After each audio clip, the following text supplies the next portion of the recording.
the Lakers last night. Look at Donovan Mitchell do it. Woo, Jalen, this wasn't a close game. This was a blowout. What was it about this performance from the Jazz that has them atop the Western Conference? Well, I like how he just threw the ball over to kind of get his steps together, because I told you weren't going to see him do many dunks again off of one leg. And you saw he went up powerful and finished that with authority. We got the Jazz. Shoot that three. That's what they do, Jacoby. Take note. They have a go-to guy, Donovan Mitchell. And I keep hearing a lot of people talk about their team and saying they don't have a superstar. You know how old Donovan Mitchell is? You know how good he is? You know how well he's been playing for the Utah Jazz? They do have one. Just like the Dallas Mavs have one. And they also have Rudy Gobert, the Stifle Tower. But what makes Utah special, so very special, historically well at shooting that three ball. They made 23s in a game 10 times already.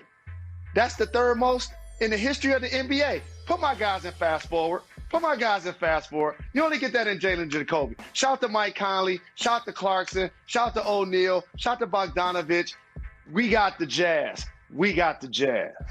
Jalen, as much as this is about a celebration of the Jazz, you know I am a LeBron stan, right? I'm a full-on LeBron stan. I'm not afraid to say it.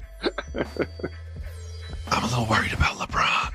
I'm a little worried about LeBron James. AD's out, Schroeder's out. LeBron James already said that he wants to play every single night for his teammates, and he is giving 100%. He's played every single game. He's played a lot of minutes. He didn't play a lot of minutes in this one because he didn't play that well, and he didn't have to play that much because they were getting waxed.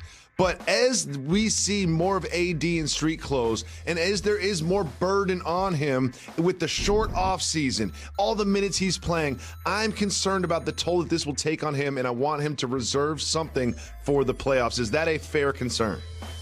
The team and LeBron the second half of the year will find ways to modify his minutes and or load manage him.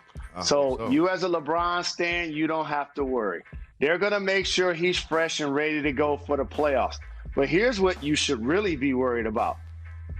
How they're going to play with AD and Schroeder out. Because they done lost 4 straight. And they're giving up points in the paint. And people underestimate Anthony Davis was second in the league last year in Defensive Player of the Year. He guards multiple positions. He's a rim protector. And Dennis Schroeder is really good on ball.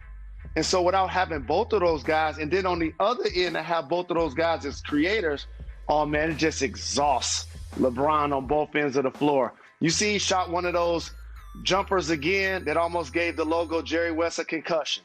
Hit the side of the rim. I was like, watch out, Jerry. Oh no, that's going to give him a concussion. It went out of bounds. The man is just fatigued. Nobody's more ready for All-Star break than LeBron James. Jalen, preseason, you were very high on the Atlanta Hawks. However, all the additions that they had made over the summer weren't necessarily available to them. Well, now they are, and one of them is a gentleman by the name of Danilo Gallinari. What happened last night with those Hawks? Danilo Gallinari shooting threes on threes, made 10 off the bench. Another guy that did that once in the league was also a 6'10 reserve, Donyere Marshall. I was playing in that game. And for those that don't know, the All-Star festivities are in Atlanta, and you know Trae Young came out on a mission. At first, he was shooting from Alpharetta. He was shooting for so deep. And then all of a sudden, he started dropping dimes, and then Gallo got hot. And then once Gallo got hot, it had me looking at the Celtics a little deeper. I'm like, hold on. Like, one of these teams has 2 All-Stars, and one of these teams has none. The Celtics ain't nowhere near winning the East. Ain't nowhere near winning the East. I know they're without Marcus Smart. I know they're without Marcus Smart. I've told you for a few years, I think Ainge, who's terrific, overplayed his hand. Years ago, they had runs to make at AD and Kawhi. And then you make a run at Kyrie and you lose them. And how about this? Our next guest, his name is Scary Terry. Where did he make that name at? Oh, in Boston. When they got Kemba Walker from Charlotte, he was 3rd team All-NBA. He's dealing with some injuries right now. he's currently not the same player. He's currently not the same player. So you lose Kyrie and you lose Scary Terry, plus your bigs. You wish all of them were one player. I wish like Time Lord and Tice and Tristan Thompson was just one player. Like just take all of their skills and make them one player. And so as I look at the landscape of the East, this Boston Celtic team is in trouble because I don't really see them making the kind of game-changing move that's going to affect winning more than the talented players that they have, because they have a really talented team, but they are a flawed team in a lot of ways. The Bulls, the Hornets have a better record than them. They are tied with the New York Knicks in the standings with the East right now. That is a full-on crisis for the Boston Celtics. Full-on crisis. Brad Stevens has a lot of questions to answer. And Jason Tatum, 13 points. Okay. 1 for 8 from 3. And wait, how many rebounds did he have, Jalen Rose? 1. How many assists did he have? 1 in 32 minutes. Jalen, if you played 32 minutes in an NBA game, you would have more than 1 rebound and 1 assist. And I'm not talking about in your prime. I'm talking right now. Something needs to change for these Celtics, and I think it will happen. I'm not saying that they're going to fire Brad Stevens or they're going to make a huge trade, but they really need to come together and have a look in the mirror moment and change this season around. And also, too, Brad Stevens is not an experienced coach, a career out here putting in work this year for the Charlotte Hornets as they sit in playoff position. Welcome to the show, family. Appreciate it. Appreciate y'all having me. Of course. Now, you and your Charlotte Hornets had a huge win last night against one of the hottest teams in the NBA. What did it feel like as a team on the road after the game during that big win? Just staying together, man. We know it ain't easy going to play the number 4 team in the West. It's just a lot of guys that they got that special. I had 2 All-Stars, so we just told ourselves we just got to stay together, stay in it, and be the hardest playing team. And we came out with the win last night, so we just trying to keep it going and build off that. Terry, I played in the league a long time. I've been traded a couple of times. And we're not throwing no shade at your former team, the Celtics. I know you got love for those guys over there. We ain't throwing no shade at how Kemba's playing right now, so I'm going to just set the table. But also, you get paid to play professional basketball. And now you're in Charlotte, and you're replacing Kemba Walker's not only productivity, but you're also in position to reset the market and a name for yourself. You're averaging 20 points this year.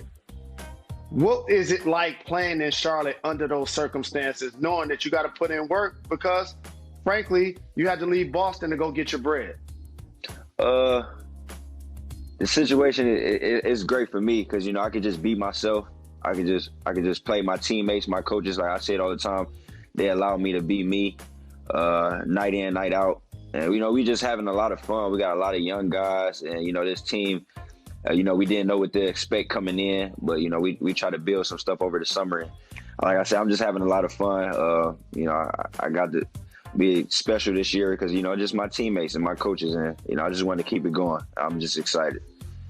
But if we win, that's the most important thing. We got to keep winning, and and it's looking good for us. So that's the most important thing for me. One of the young guys that you have on that team is LaMelo Ball, and he's shown some really impressive skills early in his career. What have you seen from him in practice and off the court that you think about that makes him special? It's just his confidence. Him coming into the league, just knowing that, he belongs, and, he's a special player. And, he's not really worried about the outside noise. He's not worried about people around him. He just, having fun. He play hard. We just having fun out there. You always got to be alert. His passes, you either be alert or he's going to hit you in the head. But, we just excited to have him. And, he's a special player, man. Special, real special. So I know you guys got young vets like yourself and Gordon Hayward. But one of the things I appreciate when I'm watching League Pass, you guys fun to watch. Yeah. You got like one of y'all go get hot every night. Monk come in getting buckets, Bridges dunking on people.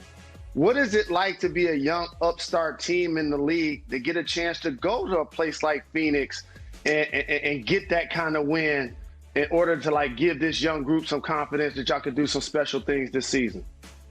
I tell people all the time, we got a great locker room, man. That's where it start with. Our locker room is great. Before we go out, everybody can trust one another. You can look down to your right and your left, and you got your brother that's riding for you. So we just go out there and just play, man. We go out there and we try to be the harder playing team, and it's a lot of fun. You come here and you come in the West and you get some wins like this, especially on the number 4 team on the West. So we, like I said, we just want to keep it going, and we just trying to keep it going, man. It's a lot of fun playing with these guys. A lot of fun. Terry, you're not the tallest player in the NBA, but that doesn't mean you won't bang on somebody from time and again. So I just want you to watch this highlight of you dunking on Kevin Durant and just tell me what's going through your mind. Oh, I try to power up. I knew he was right there, but I might have closed my eyes. I didn't know this was gonna happen. Yeah, no, I just try to power up. I knew he was right there, and this happened. I could talk about this forever. Posters, it's there. So what is it like when you show up at work and the GOAT, Michael Jordan, is your boss? You have Michael Jordan's number in your phone. What kind of mentor has he been for you and or the team, and just getting a chance to get to know him?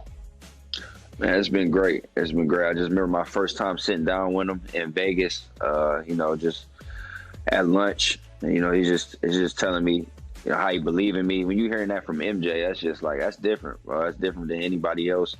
And, he gave me that confidence right away when I first stepped on to Charlotte. So, I'm just excited. He's great for us. He's a great mentor. I'm pretty sure he keep in touch with all of us. But me, I can hit him at any time, and he gonna challenge me. And I'm just glad to have him. I'm glad to have him as a contact and just to talk to, because he's a guy that's gonna always challenge me and have me on edge. Does he ever put on gym shoes and shoot around with the team, or do some shooting drills with y'all, or anything like that? No, we ain't have him do that yet. We ain't have him do that, but I think we just need to talk a little stuff to him. I think he'd come out. A little retirement for a little bit. That's what might need to happen. Terry, who's one of the toughest guys in the league to guard? I have to say Curry, bro, just because he can score on the ball and he move a lot off the ball. But it's a lot of guys that